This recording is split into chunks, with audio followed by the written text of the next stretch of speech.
Hello everyone, this is Learner's Point and I am your learning buddy Rekha, and in this video we are going to read lesson 2 of unit 1 of Purvi book of class 7th, and the name of the unit is Learning Together and the name of the lesson is Try Again. Let us do these activities before we read. First activity में he says who inspires you to do your best. कौन आपको इस बात के लिए प्रेरित करता है कि आप सबसे अच्छा प्रदर्शन करें? तो in most of the cases ये पेरेंट्स होते हैं जो हमें इंस्पायर करते हैं कि हम बेस्ट दें अपना. सो आंसर में भी my parents inspire me to do my best, कि मेरे पेरेंट्स मुझे प्रेरित करते हैं कि मैं बहुत अच्छा प्रदर्शन करूं. They provide me with unconditional support in what ever I do. मैं जो भी कुछ करती हूँ उसमें वो अनकंडीशनल सपोर्ट देते हैं ताकि मैं सबसे अच्छा प्रदर्शन कर सकूं. Now you have to identify what you see in the pictures given below. आपको कुछ पिक्चर्स दी गई हैं और आपको उनमें आइडेंटिफाई करना है कि आप उन्हें क्या देखते हैं and what we can learn from them, और उनमें से हम क्या सीख सकते हैं. Honeybees collecting honey teaches the importance of hard work and teamwork. शहद इकट्ठा करने वाली मधुमक्खियां हमें सिखाती हैं कि हमें कठोर परिश्रम करना चाहिए और टीम में काम करना चाहिए अगर हमें अपना एम यानी शहद हासिल करना है. Spider weaving its web teaches us that we should never give up. अपना जाला बुनती हुई मकड़ी हमें सिखाती है कि हमें कभी भी हिम्मत नहीं हारनी चाहिए.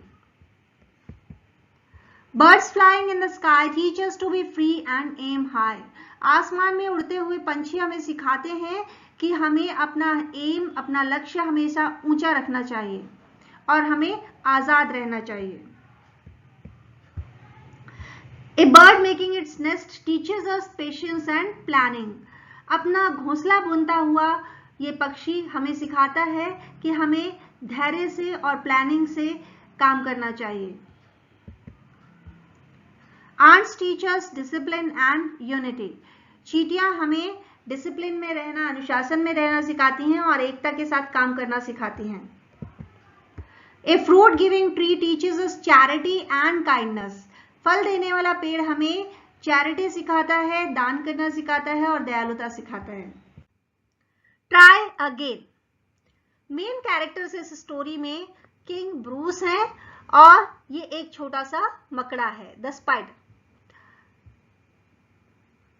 King Bruce of Scotland flung himself down in a lonely mood to think. It is true he was monarch and wore a crown, but his heart was beginning to sink. अब ये flung का मतलब क्या होता है? Move in a headlong manner, धम से बैठ जाना या धम से गिर जाना.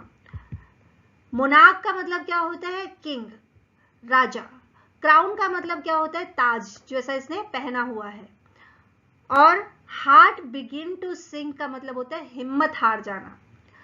तो किंग ब्रूस जो कि स्कॉटलैंड से बिलोंग करते थे, उन्होंने अपने आप को धम से चेयर में गिरा दिया, धम से बैठ गए बिल्कुल अकेलेपन के मूड में और वो विचार कर रहे थे. अपोस्ट्रोफी लगा कि जो टी लगा है इसका मतलब है इट. तो इट इज ट्रू, ये सच था कि वो मोनार्क थे, राजा थे और उन्होंने ताज भी पहना हुआ था, लेकिन His heart was beginning to sink. उनका मन, उनका दिल हिम्मत हारने लगा था. और हिम्मत क्यों हारने लगा था वो नेक्स्ट स्टेंजा में देखते हैं. For he had been trying to do a great deed to make his people glad. He had tried and tried but couldn't succeed, and so he became quite sad. अब ये जो deed है इसका मतलब होता है एक्ट या feet, कोई बड़ा काम करना, और ग्लैड का मतलब होता है हैप्पी. तो ये किंग ब्रूस बड़े समय से कुछ बड़ा काम करने की कोशिश कर रहे थे ताकि वो अपने राज्य के लोगों को खुश कर सके. To make his people glad, glad means happy. He had tried and tried, बार बार प्रयास कर रहे थे लेकिन वो सफल नहीं हो पा रहे थे, couldn't succeed. And so he became quite sad, और इसीलिए वो उदास हो गए थे. He flung himself down in low despair, as grieved as man could be, and after a while he pondered there, I will give it all up, said he. Despair means होता है hopelessness, निराशा, और grieved मतलब होता है unhappy, pondered means thought. तो यहां पर दोबारा पोएट ने रिपीट किया है कि he flung himself down in low despair. अब डिस्पेयर यानी निराशा, और निराशा के साथ भी लो लगाया है, तो ये एक्सट्रीम लेवल की निराशा को शो करने के लिए रिपीटिशन का यूज किया है पोएट ने, और साथ ही साथ डिस्पेयर के साथ लो वर्ड ऐड करके उसे दिखाया है। एज ग्रीव्ड, और यहां पर क्या कह रहे हैं कि वो इतने उदास थे, एज मैन कुड बी, जितना कि कोई इंसान हो सकता है। एज ग्रीव्ड एज में सिमिली लिटरेरी डिवाइस का यूज हुआ है, जहां दो चीजों को कंपेयर किया जाता है। तो राजा ब्रूस को किसी दूसरे इंसान से कंपेयर करके दोनों के दुख को बराबर बताया गया है। And after a while he pondered thought, थोड़े समय के बाद उसने सोचा, I will give it all up said he, और क्या कहा, मैं अब ये सब छोड़ दूंगा। तो इतने दुखी थे, इतने निराश थे कि वो ये सोच रहे थे कि अब वो कोई एफर्ट नहीं करेंगे और अपने राज्य को हासिल करने की कोशिश नहीं करेंगे।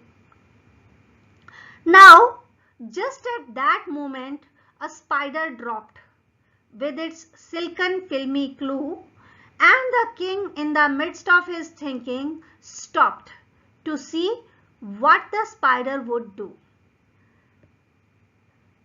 Just at that moment, जब वो बिल्कुल हिम्मत हार चुके थे और ये बोल रहे थे कि मैं सब छोड़ दूंगा, उस समय उनके सामने a spider dropped. ये स्पाइडर आके गिर गया।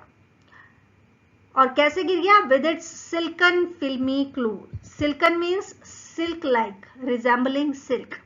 Filmy means transparent, और clue means hint.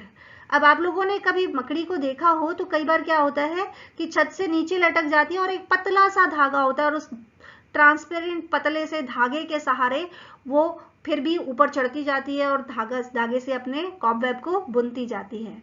तो वो यही सब कर रही थी और उनकी आंखों के सामने बिल्कुल आकर गिरी। एंड द किंग, और वो राजा, in the midst of his thinking, जो कि अपनी सोच में डूबा हुआ था, उसके बीच में स्टॉप्ड, तो उसकी सोच एकदम से रुक गई। जो विचारों का फ्लो चल रहा था, जो थॉट प्रोसेस चल रहा था, उसमें रुकावट आ गई। और वो क्या देखने लगा? टू सी, ये देखने के लिए, what the spider would do, कि स्पाइडर क्या करेगा।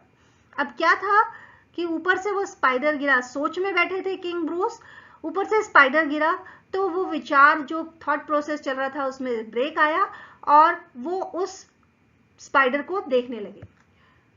अब बिफोर मूविंग ऑनवर्ड्स एक बार राइम स्कीम और देख लेते हैं इसकी। First line, first stanza, king of Scotland flung himself down. अब यहां पर हमें दिखता है कि फर्स्ट लाइन का लास्ट वर्ड है डाउन। अब डाउन के साथ थिंग मैच नहीं कर रहा। राइम स्कीम क्या होती है कि आखिरी के वर्ड्स का मैचिंग। तो ये किसी से डाउन जो है, इसको हम नेम दे देते हैं ए, और ये क्योंकि मैच नहीं कर रहा है तो ये हो गया बी। अब ये मैच कर रहा होता तो ए हो जाता। अब जैसे यहां पर ये मैच हो रहा है तो ये फिर अगेन ए हो गया, और यहां पर थिंक से मैच कर रहा है तो बी हो गया। तो राइम स्कीम इस स्टेंजा की हो गई ए बी।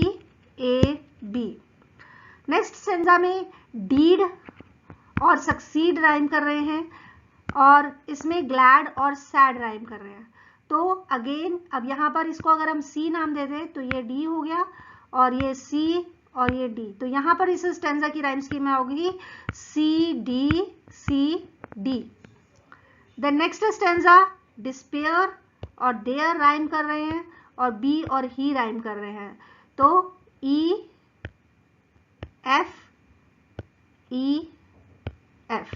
तो यहां पर राइम स्कीम क्या हो गई हमारी? E F. देन ड्रॉप्ड और स्टॉप्ड राइम कर रहे हैं, क्लू और डू राइम कर रहे हैं। तो अब यहां पर हमने क्या किया? जी एच। तो इस स्टेंजा की राइम स्कीम हो गई जी H H।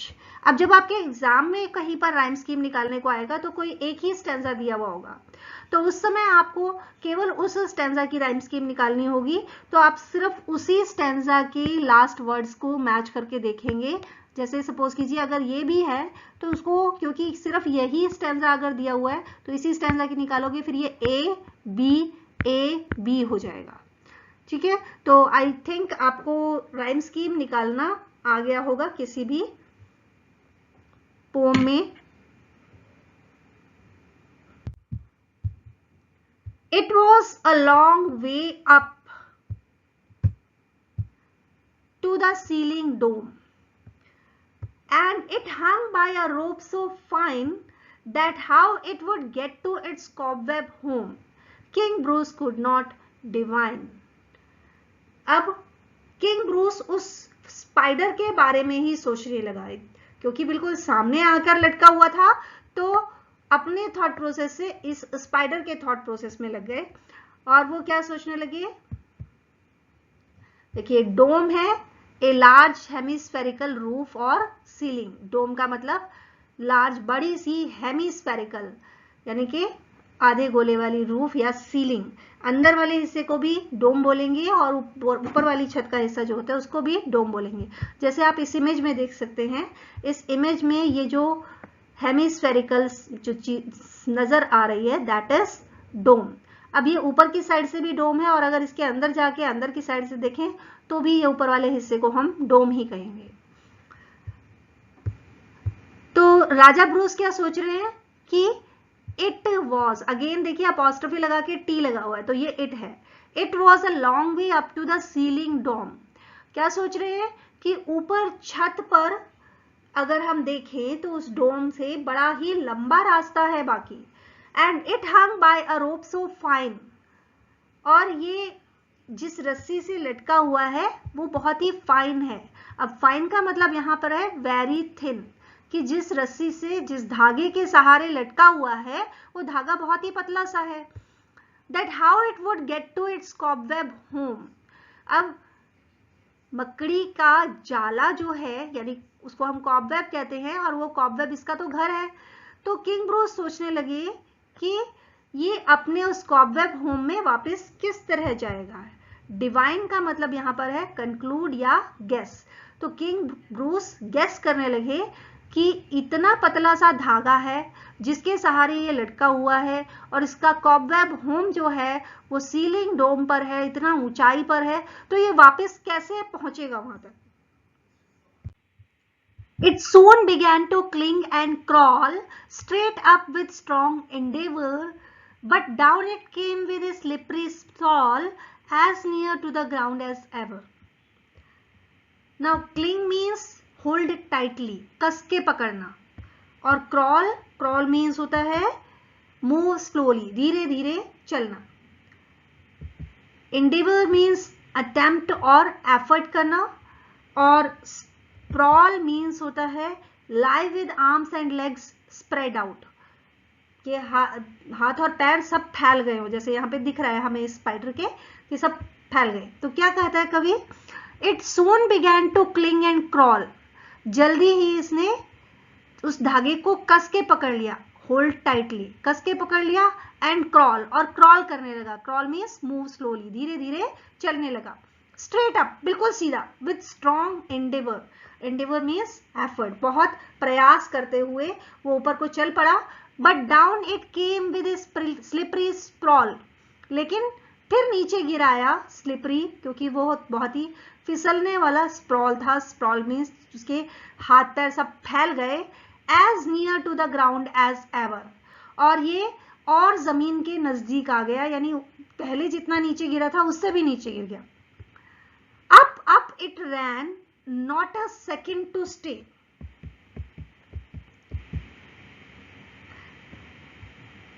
To utter the least complaint till it fell still lower, and there it lay, a little dizzy and faint. Now utter means speak, dizzy मतलब होता है whirling sensation in the head, यानी कि चक्कर आना, और faint means होता है weak। तो अप इट रैन, जब वो बिल्कुल जमीन के नजदीक तक आ गया उसके बाद भी वो ऊपर को चल पड़ा। Not a second to stay, एक सेकेंड भी नहीं रुका। To utter the least complain, least मतलब थोड़ी सी भी, अटर मीन्स स्पीक, कंप्लेन मतलब शिकायत करना।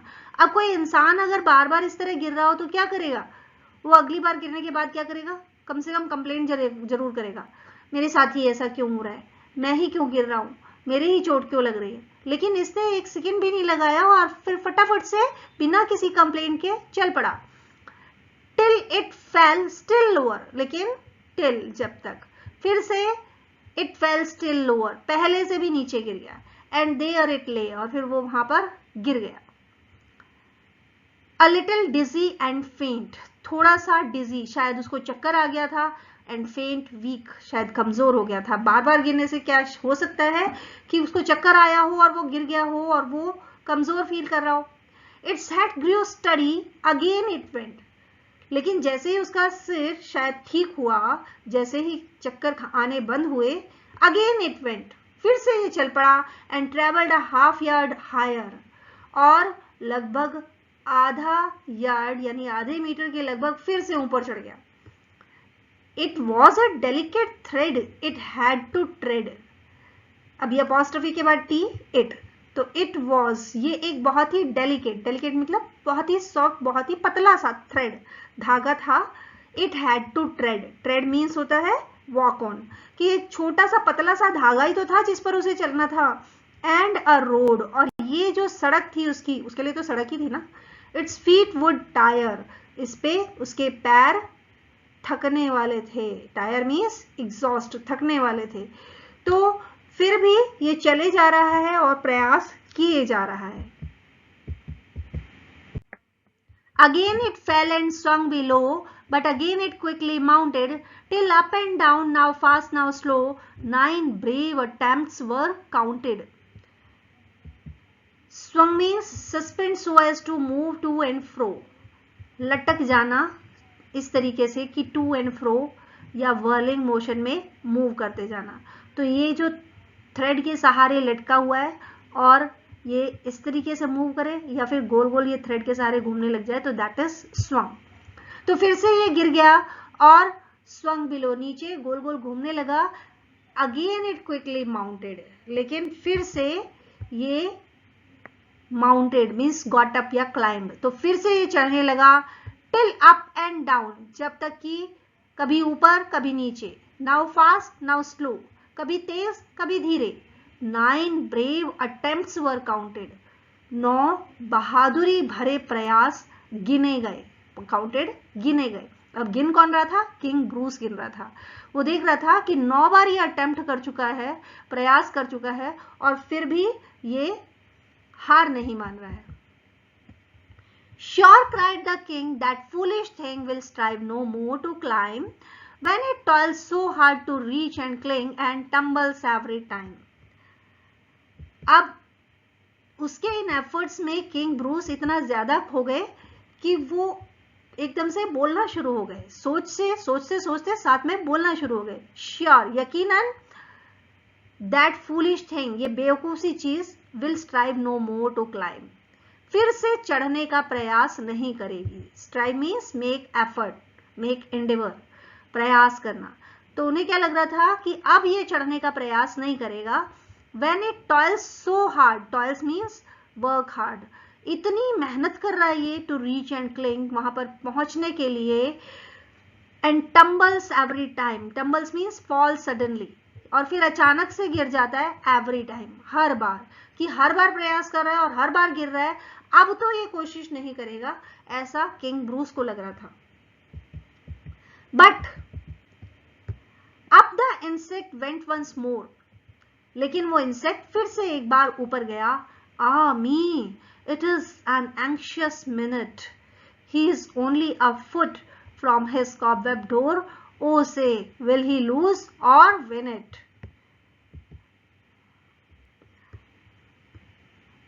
But ah me, अब ये ah me सरप्राइज को शो कर रहा है, परेशान थे किंग ब्रूस भी उसको देख के। It is, अपॉस्ट्रोफी के साथ की मतलब it is an anxious minute, कि ये बहुत ही क्यूरियस, बहुत ही इंपॉर्टेंट टाइम है।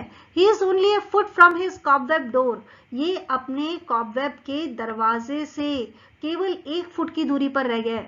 ओ से, अरे बताओ, विल ही लूज और विन इट, वो हारेगा या जीत जाएगा।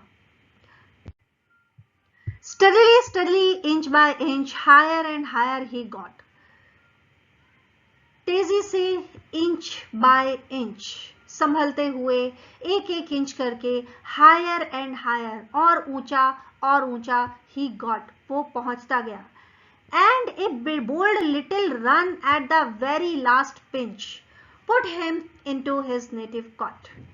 और जब बिल्कुल लास्ट वाला हिस्सा आ गया, जब अंतिम छोर आया, तो ए बोल्ड लिटिल रन, एक बहादुरी भरी छोटी सी तेजी भरी दौड़ उसने बड़ी हिम्मत करके लगाई। And put him into his native cot. Native cot means natural house, और अपने आप को अपने उस नेचुरल हाउस में, उस कॉबवेब में घुसा दिया। Bravo, bravo, the king cried out, all honor to those who try. The spider up there defied despair. He conquered, and why shouldn't I?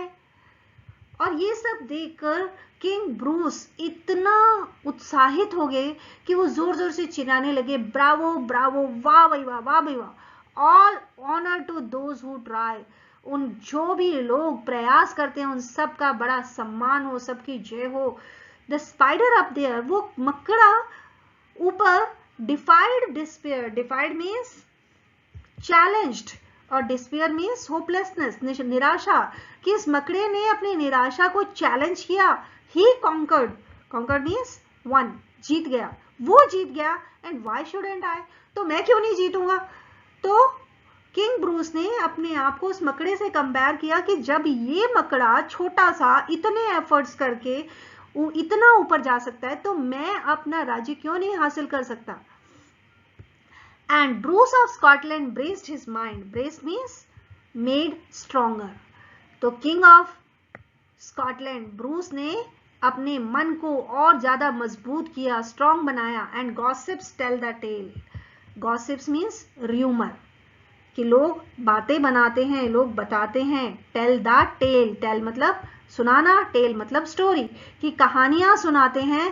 That he tried once more as he tried before, उसने एक बार फिर से प्रयास किया जैसे कि उसने पहले भी किया था।